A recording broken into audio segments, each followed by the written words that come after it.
A Novara di Sicilia l'acqua non manca quasi mai.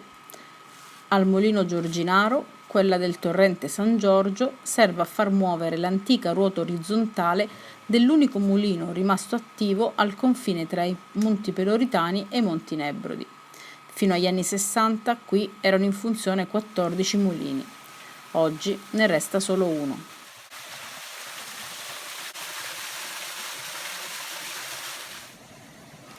In un'oasi verde curata da papà Ugo Affannato, fiori e frutti crescono rigogliosi. All'interno della struttura risalente al 1400 si lavora e si scelgono i chicchi migliori per essere trasformati in farina. Mario, figlio di Ugo, è riuscito a convincere gli agricoltori locali a seminare nuovamente il grano nei campi sotto la rocca Salvatesta.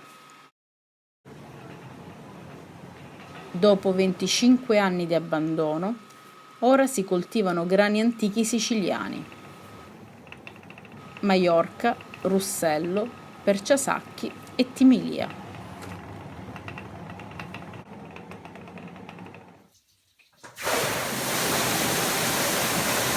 È la forza dell'acqua a dare energia alla ruota orizzontale in legno che fa muovere una macina in pietra naturale al piano superiore. Un sistema di chiuse e di condutture consente il riciclo dell'acqua quando in estate il torrente San Giorgio si secca.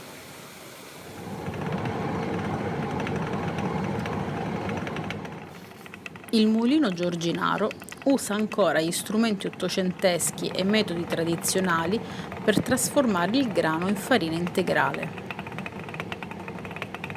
Lentamente i chicchi cadono nella macina e al massimo in un'ora si producono 20 kg di farina.